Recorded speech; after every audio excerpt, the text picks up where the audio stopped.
ವೀಕ್ಷಕರೇ, ನಾವೀ ಮೊದಲೇ ಹೇಳಿದಾಗೆ ಪೌರಾಣಿಕ ಕಥೆ ಅಂತಂದರೆ ಮೊದಲನೇದು ಗೋಕರ್ಣ ಮಹಾತ್ಮೆ. ಇದು ಆ್ಯಕ್ಚುಲಿ ಈ ಕಥೆಗಳೆಲ್ಲ ನಮ್ಮ ತಾಯಿಯವ್ರ ಕಲೆಕ್ಷನ್ನು. ಅವ್ರು ಎಲ್ಲಿಂದ ಕಲೆಕ್ಟ್ ಮಾಡಿಕೊಂಡ್ರು, ಆವಾಗಿನ ಕಾಲದ ಪಬ್ಲಿಕೇಶನ್ನು ಅಥವಾ ಹಿಂಗೆ ಹಿಂದಿನವರಿಂದ ಬರ್ಕೊಂಡಿದ್ದಾರೋ ನನಗೆ ಗೊತ್ತಿಲ್ಲ. ಇವಾಗ ಆ ಗೋಕರ್ಣ ಮಹಾತ್ಮೆ ಅನ್ನೋ ಕಥೆಯನ್ನು ನಾನು ಓದ್ತೇನೆ, ಎಲ್ಲರೂ ಕೇಳಿಸ್ಕೊಳ್ಳಿ. ಗೋಕರ್ಣ ಮಹಾತ್ಮೆ.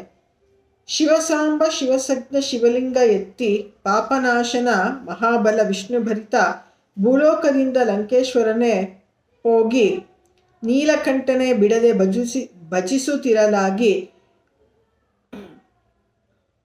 ಬಾಲಭಶ್ವೇಶ್ವರದ ಬೇಡುತ್ತಿರಲಾಗಿ ಕೇಳಬೇಡಿದ ವರವ ಕೊಟ್ಟೆ ನಿನಗಾಗಿ ಕೊಡುನಿನ್ನ ಚಂದ್ರಾಯುಧ ಗೌರೀದೇವಿಯಳ ಕೊಡೆಯಲಿಹುದು ನಿನ್ನ ಪ್ರಾಣಲಿಂಗವನು ಹಿಡಿವರವ ಕೊಟ್ಟೆ ಕ್ರಮದಲ್ಲಿ ನೀನು ಹೋಗು ಮೃಡನ ಕರುಣದಲ್ಲಿ ರಾವಣ ತಿರುಗಿದನು ಬರುಬರಿತ ಕಂಡ ಗೋಕರ್ಣ ಕ್ಷೇತ್ರವನು ಹರಮಹಾದೇವನೆಂದು ಕೆಲವ ನೋಡಿದನು ಅಸುರ ಸಂಧ್ಯಾವಂದನೆಯ ಮಾಡಿ ಬರುವ ತನಕ ಪಸಡಿಸಿದ ಗಣಪನ ಕೈಲಿ ಪ್ರಾಣಲಿಂಗವನು ಭಾರವಾಗಿರಲು ಉಸಿರಿಗೆ ಕರೆದನೆ 3 ಬಾರಿಯಲ್ಲಿ ಕೊಡವಿ ಮೇಲಿಟ್ಟನೆ ಪ್ರಾಣಲಿಂಗವನು ಅಸುರ ಬಂದು ಕೋಪಿಸಿ ಶಿಶುವ ಬಡಿದವನ ಶಿರ ಹಿಡಿದು ಬಡಿದ ಹೇರಂಬ ರೂಪವನ ಮುಂದೆ ಧಾರೇಶ್ವರ ಮೃಡೇಶ್ವರನಾಗಿ ಮುಂದೆ ಬಿಟ್ಟನು ಸಜ್ಜ ಶಿವಲಿಂಗವಾಗಿ ಚಂದದ ಗುಣ ಸುಗುಣವಂತ ರೂಪಾಗಿ ಮುಂದೆ ಮಹಾಬಲನೆಂಬ ಪೆಸರಾಗಿ ಮೂಡಲ ವಗ್ರ ಪಡವಲ ಸಿಂಧು ಇರಲು ಧಾರಗಂಗಾಷ್ಟಮಿ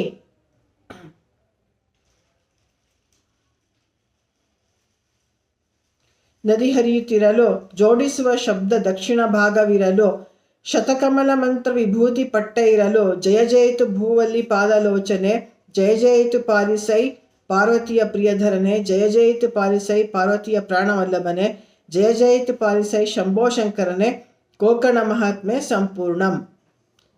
ವೀಕ್ಷಕರೇ, ಇಲ್ಲಿ ನೋಡಿ ಅಬ್ಸರ್ವ್ ಮಾಡಿ, ಏನು ರಾವಣ ತಪಸ್ಸನ್ನು ಮಾಡಿ ಪಾರ್ವತಿಯನ್ನು ಕೇಳ್ತಾನೆ ಶಿವನ ಹತ್ರ, ಕಡೆಗೆ ಆತ್ಮಲಿಂಗವನ್ನು ಕೇಳ್ತಾನೆ. ಆತ್ಮಲಿಂಗವನ್ನು ಶಿವ ಕೊಟ್ಟ ನಂತರ ಅವನು ತಗೊಂಡು ಬರ್ತಾ ಇರುವಾಗ ಗೋಕರ್ಣ ಕ್ಷೇತ್ರದಲ್ಲಿ ಸಂಧ್ಯಾವನ್ನೇ ಮಾಡೋಕ್ಕೋಸ್ಕರ ಸಂಜೆ ಟೈಮ್ನಲ್ಲಿ ಕಾಯ್ತಾ ಇರ್ತಾನೆ. ಅವಾಗ ಗಣಪತಿ ಬರ್ತಾನೆ ಬಾಲ ವಟುವಿನ ವೇಷದಲ್ಲಿ. ಅವನ ಕೈಲಿ ಲಿಂಗವನ್ನು ಕೊಟ್ಟು ಅವನು ಸಂಧ್ಯಾವನ್ನೇ ಮಾಡೋದಕ್ಕೆ ಹೋದಾಗ ಆ ಗಣಪತಿ ಏನು ಮಾಡ್ತಾನೆ, ಬೇಕಂತಾನೆ ಮೋಸ ಮಾಡಿ ಲಿಂಗವನ್ನು ನೆಲದ ಮೇಲೆ ಇಡ್ತಾನೆ. ಆ ಪ್ರಾಣಲಿಂಗವನ್ನು ನೆಲದ ಮೇಲೆ ಇಡಬಾರ್ದು ಅಂತ ಏನು ಶಿವ ಅವನಿಗೆ ಹೇಳಿರ್ತಾನೆ ರಾವಣನಿಗೆ. ಹೀಗಾಗಿ ಆ ಪ್ರಾಣಲಿಂಗ ಶಿವಂದು ಉಳ್ಕೊಳ್ಳುತ್ತೆ, ಅಸುರನ ಪಾಲಾಗಲ್ಲ. ಮುಂದೆ ಅದು ಗೋಕರ್ಣದಲ್ಲಿ ತುಂಬ ಹೆಸರುವಾಸಿಯಾಗುತ್ತೆ, ಅಲ್ಲಿ ನದಿಯೂ ಹರಿತಿರುತ್ತೆ. ಈ ರೀತಿಯಾಗಿ ಅದು ದಕ್ಷಿಣ ಭಾರತದ ಒಂದು ಕಾಶಿ ಅಂತಲೇ ಫೇಮಸ್ ಆಗುತ್ತೆ.